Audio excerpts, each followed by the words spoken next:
Compute Engine. This is Google's hosting and computing service that allows you to host and run VMs on GCP. It refers to customizable virtual machines running in Google Cloud. Compute Engine delivers scannable and high-performance virtual machines running in Google's data centers. You can select the appropriate machine for your needs from predefined or custom machine types. Predefined machines come with general-purpose combinations of CPU and memory. Pre-built configurations help you quickly launch a VM, so you can get started quickly. But if those don't meet your needs, then you can choose the custom machine types, which allow you to exactly select the number of CPUs and the memory that you need for your workloads. You can use cost-optimized VMs with a preset amount of memory and vCPU power that fit your business needs. There are three different types of machine families, these being general purpose, compute optimized, and memory optimized. We're going to be looking at each one of these.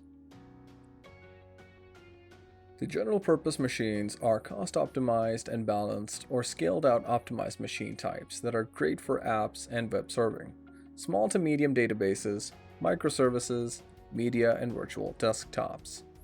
If you are not sure which family you should choose, just get the general purpose instance. It might fit your bill just fine. It's recommended to use compute-optimized machines for compute-intensive applications such as high-performance computing, financial modeling, gaming, and electronic design automation. If you have memory-intensive workloads such as in-memory databases, SAP HANA or real-time analytics use memory-optimized instances. And you can add graphical processing units to accelerate computationally intensive workloads like machine learning or medical analysis. And with that, we've covered all of the compute engine types you will find within GCP. App Engine. App Engine is a fully managed serverless application platform with simple administration. It provides the environment that is easy to use for developers to concentrate on their application and scale with no downtime on their end. Now let's talk about how App Engine works.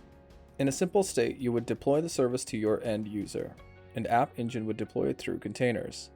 An App Engine would then use other services like cloud load balancing to equally distribute traffic amongst those containers, but also to grab and push files to storage. App Engine may use cloud storage. Or if you need to query any data, App Engine will also use the Google Cloud Database services as well.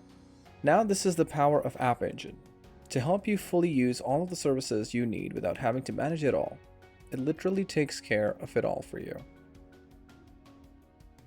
You can write your code in any of the supported languages, like Java, Ruby, C#, Go, Python, or PHP, or running custom containers with the language and framework of your choice. When your code is ready, run gcloud app to deploy. You can focus on writing your code without having to worry about infrastructure involved in the deploying of your application. App Engine handles the work of uploading your code and running it on Google Cloud. It seamlessly scales from 0 to millions of requests as your app becomes popular, and you only pay for what you use. You can easily host different versions of your app and split traffic between for A and B testing and incremental feature rollouts. You can debug and monitor your applications, even in production. And for the security of your application, App Engine offers free managed SSL certificates on your custom domain. App Engine works as a great backend for mobile applications and APIs, websites, and more. Introduction to containers. Before we go into the details of Google Kubernetes, we need to understand what a container is. Containers are executable units of software in which application code is packaged along with its libraries and dependencies, so it can be run anywhere, whether on the desktop, traditional IT, or on the cloud. Let's talk about what Kubernetes is at a high level. Kubernetes is a system for orchestrating containerized applications. So if you're packaging your software application using something like Docker and wish to deploy and manage those Docker containers, Kubernetes gives you the tools to abstract away most hardware and network considerations to make managing your system much easier. Kubernetes is a free and open source container orchestration solution which allows you to run and manage container-based workloads for automating containerized application deployment, scaling, and operation. It's designed to handle tens of thousands to millions of containers at once. It takes care of scaling and failover for your application, providing deployment patterns. Google Kubernetes Engine. Google Kubernetes Engine, or GKE, provides a managed environment for deploying, managing, and scaling your containerized applications using Google's infrastructure. The GKE environment consists of multiple machines, specifically compute engine instances, grouped together to form a cluster. It is a fully managed service for running Kubernetes. Apart from making it easy for you to create clusters, it offers advanced cluster management features including load balancing, auto upgrades, auto repairs, logging, monitoring, and more. How does GKE actually work? Kubernetes architecture is broken into two things, the control plane and the nodes. But let's talk about the control plane first. The control plane controls and manages the worker nodes in your environment. It also has several different components that serve the control plane. And those components are the API server. Now this exposes a REST interface that is important when communicating with your Kubernetes cluster. There is also etcd. Now this is a key value store that shares information about the state of your cluster. Then there's the scheduler. This is responsible for assigning the work to your nodes. And also, it serves as a monitoring resource that makes sure your nodes are healthy and running. And then we have the controller managers, who oversee controllers to respond to any event within your nodes. It's time to talk about the nodes themselves. As you see, we have 3 nodes here that are in the cluster. A cluster is just a group of one or more nodes that are compute engine instances that run containerized applications. So now that we have that sorted, nodes have components that are important to run, as we call them pods. Now the pods are consisting of container runtimes to run your containers, a kubelet to make sure that everything is up and running, and a kube proxy for handling the networking of your pods as well.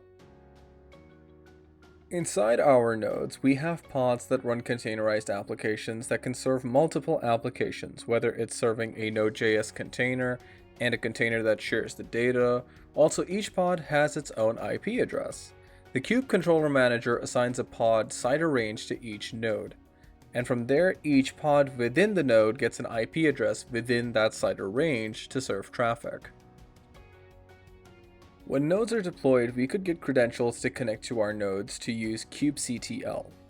Kubectl is just a command line tool that lets you run commands against your cluster, and you can use it to deploy, manage, and inspect your resources. Putting this together, let's take a look at how it can work. Now let's say that you have a cluster of 3 nodes and running with your applications that are running within the pods. Now if you have an increased user activity, the autoscaler will just scale up, or in this case scale out, and add more capacity to your pods to be able to handle the workload and the users. Now the control plane is in constant connection with your cluster to understand the state and to provide the endpoint to connect to your cluster services. Let's take a look at some of the workloads that we can apply to our GKE clusters.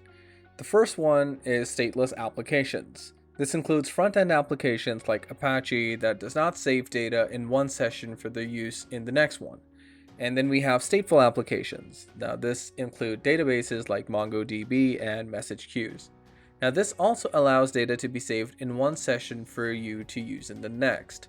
So your stateful application deployments use persistent volumes. Then we have batch jobs.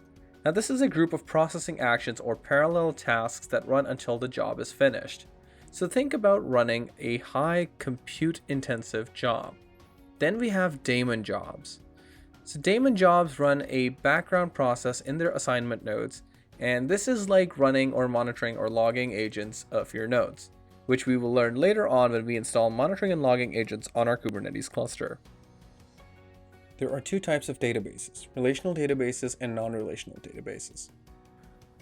A relational database is a collection of data items with predefined relationships between them.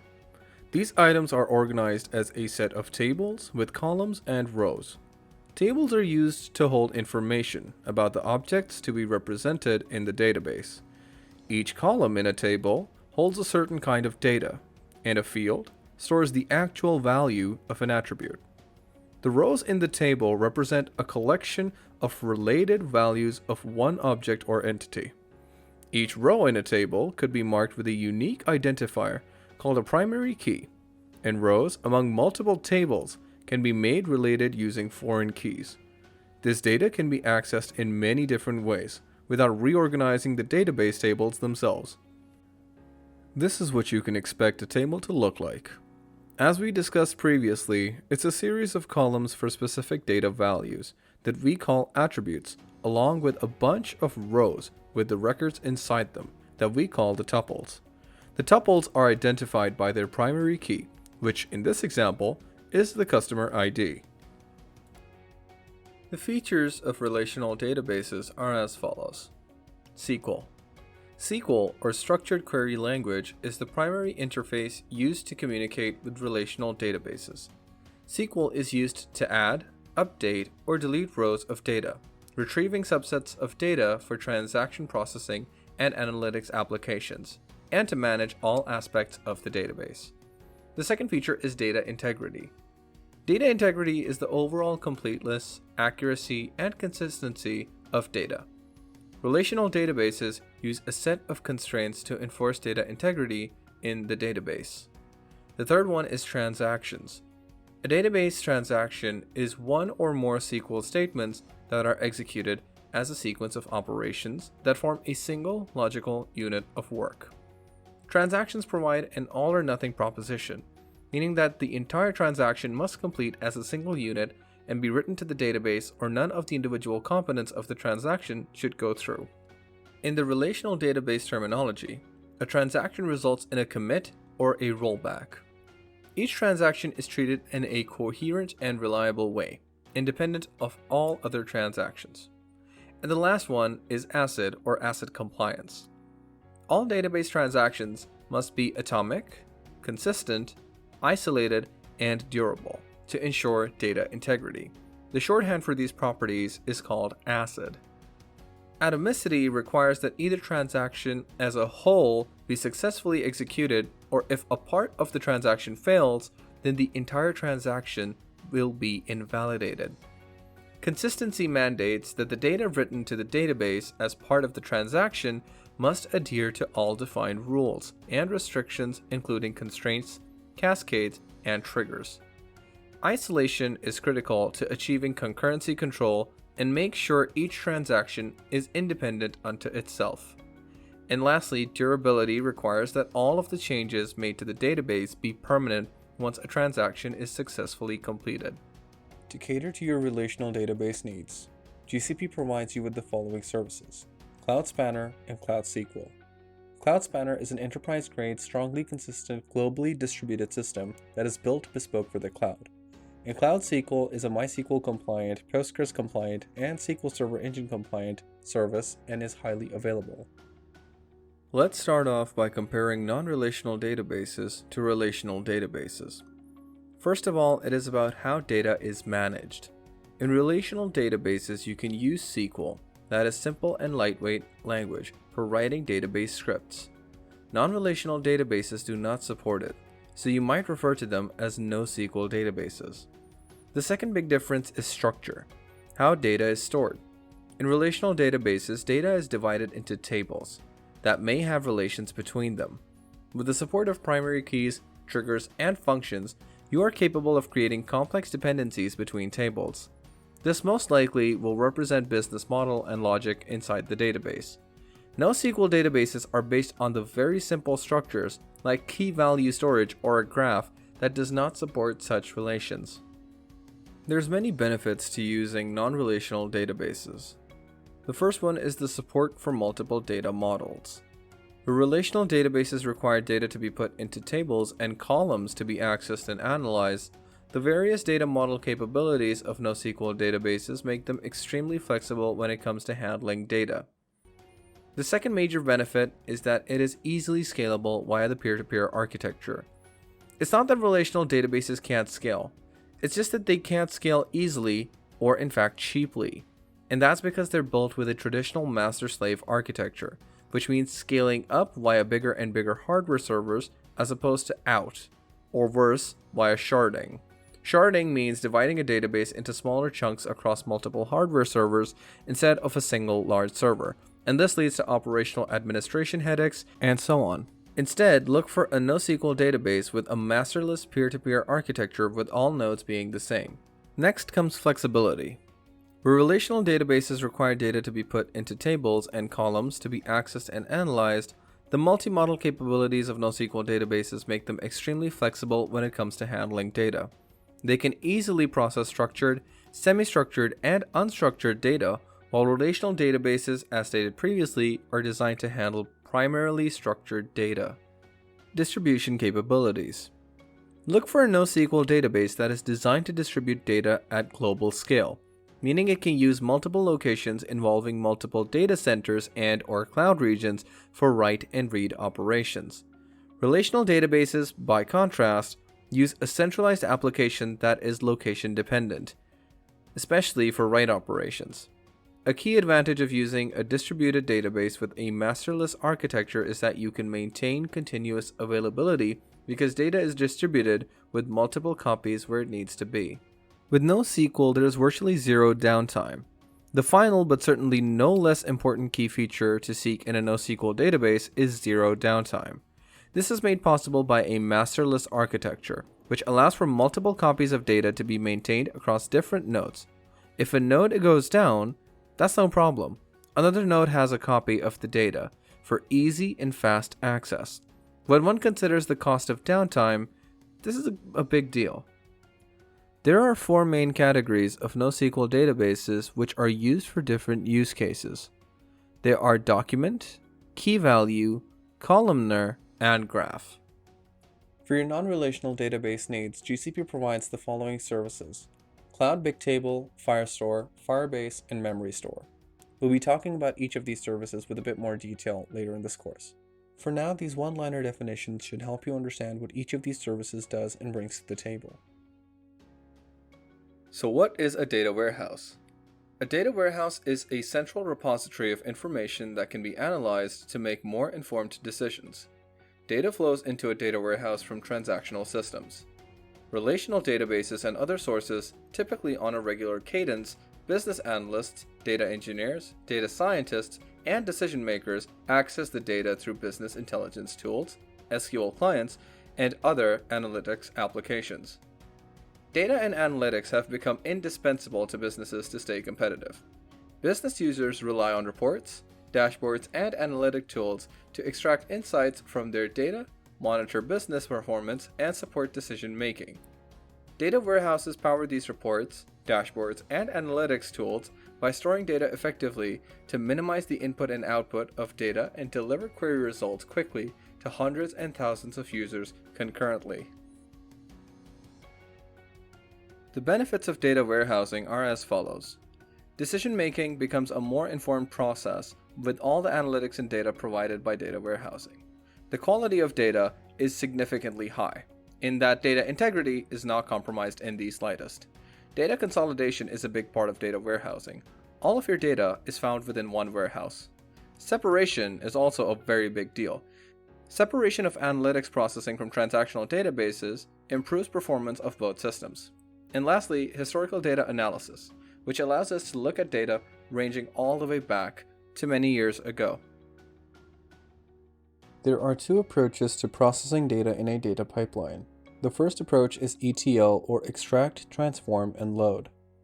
In the ETL process, the data is taken from a source and is processed so that it suits the system at the destination. The second approach is ELT, or extract, load, and transform. Here the data is just extracted and loaded into a data lake or warehouse to be transformed whenever required. You may find yourself using both of these approaches or even compromising somewhere in the middle. Practical applications tend not to be too straightforward like that. BigQuery, Google Cloud's fully managed and serverless enterprise data warehouse solution, is designed to help you make informed decisions quickly. It has a simplified architecture and flexibility, so you can transform your business effectively. Because there is no infrastructure to set up or manage, you can jumpstart data analysis cost effectively and rapidly share insights and accelerate your digital transformation journey with ease.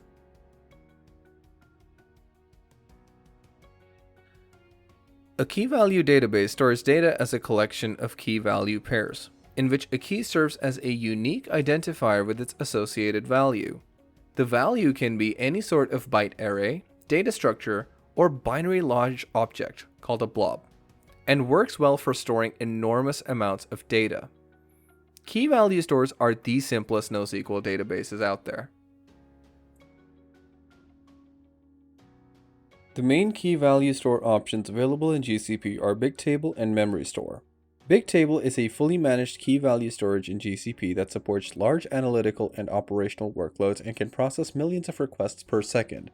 It is useful for storing large amounts of data in a key-value store and supports high read and write throughput at low latency for fast access to large amounts of data. Memory Store is also a key-value NoSQL store available in GCP that is highly available and scalable in-memory service. It is used for caching the data for reduced latency. Data is represented often as an object or JSON-like document.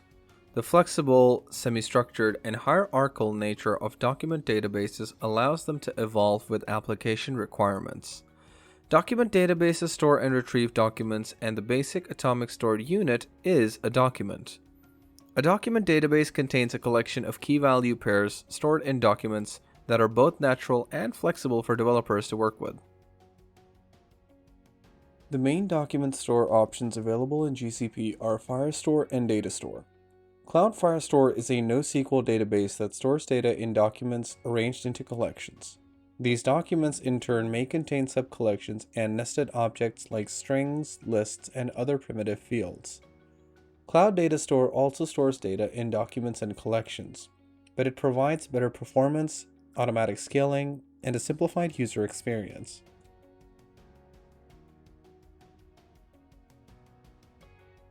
You can develop and deploy highly scalable applications and functions on a fully managed serverless platform with GCP. With serverless services, GCP fully manages server infrastructure all the way up to the application layer. All you have to worry about is application code and business logic, while the infrastructure and configurations are taken care of by GCP. GCP serverless services provide automatic scaling and fault tolerance across multiple data centers. GCP provides us with a wide spectrum of serverless compute services, which can be seen in this image. We can see that the serverless compute options range from minimally managed VMs all the way up to highly managed serverless services. For example, the Compute Engine and Kubernetes Engine services provide the physical infrastructure. However, there are configurations which need to be set by the client. With highly managed services like Firebase, on the other hand, you only need the development and business logic. Everything else is handled by GCP. Cloud Storage Fundamentals. Cloud storage is a service for storing your objects in Google Cloud. An object is an immutable piece of data consisting of a file of any format. You store objects in containers called buckets. All buckets are associated with a project, and you can group your projects under an organization. After you create a project, you can create cloud storage buckets, upload objects to your buckets, and download objects from your buckets. You can also grant permissions to make your data accessible to principals you specify, or for certain use cases such as hosting a website, accessible to everyone on the public internet. When it comes to using storage in the cloud, there's 4 storage classes offered. These are multi-regional, regional, nearline, and cold line.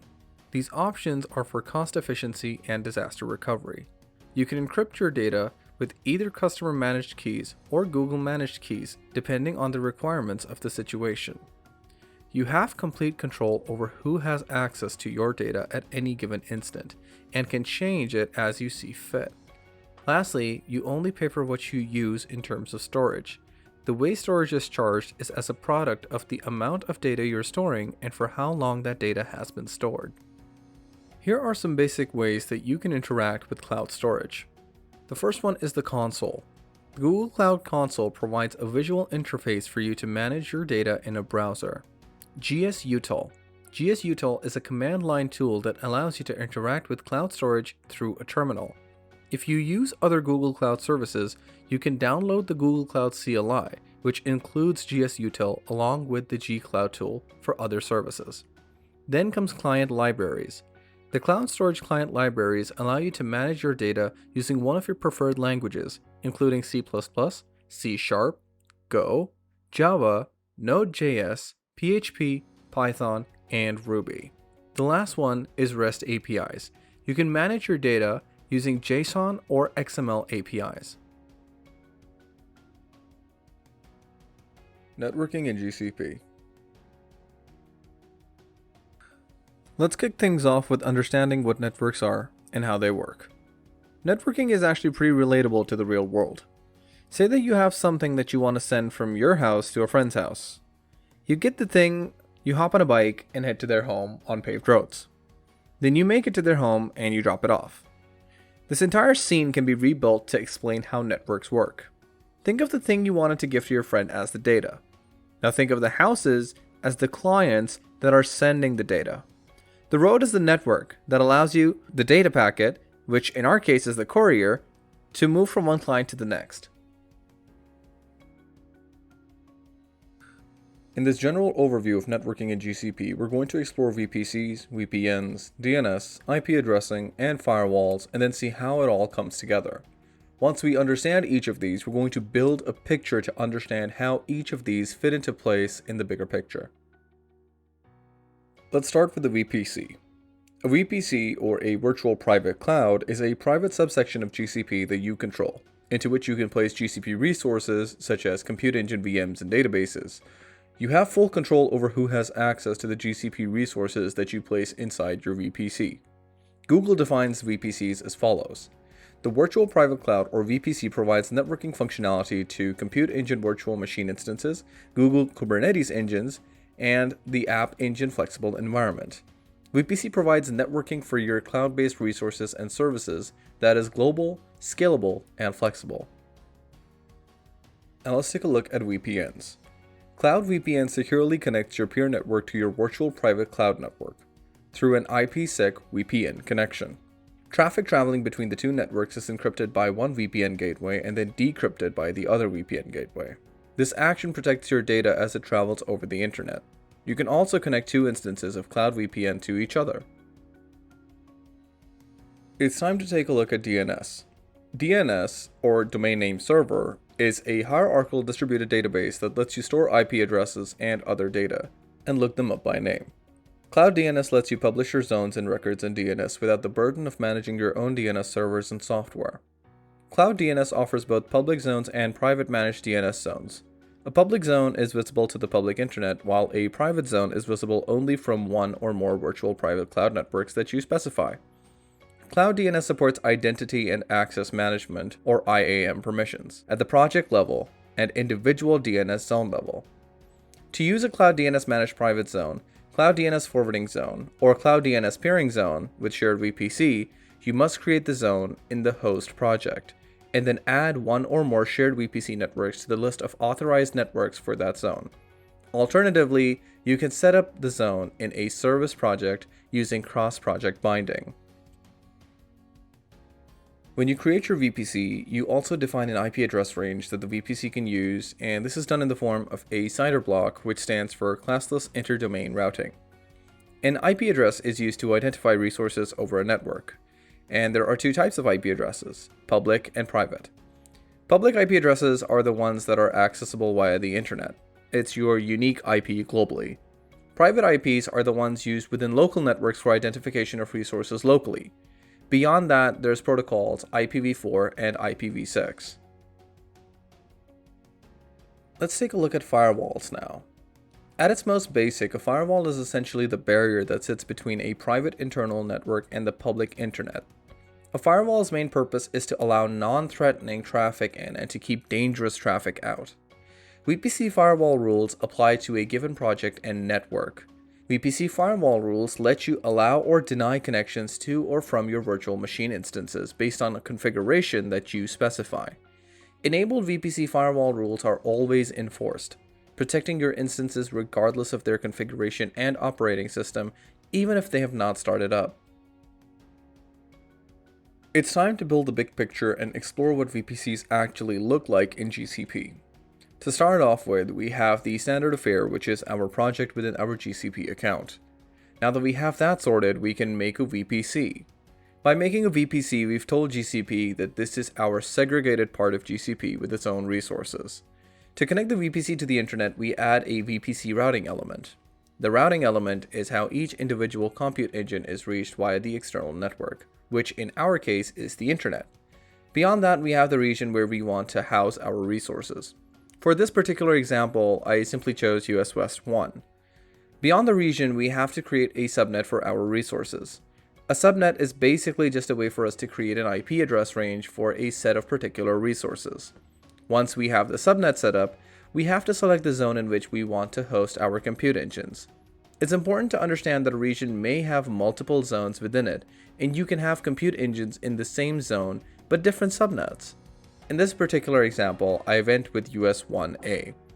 Lastly, we just have to add compute engines to the subnet within the zone. Notice how the compute engines have the similar IP addresses as the one in the subnet. This should give you a good general understanding of how resources within a subnet are allocated IP addresses for communication. And with this, our picture is complete, and now you should have a good general understanding of how networking works in GCP.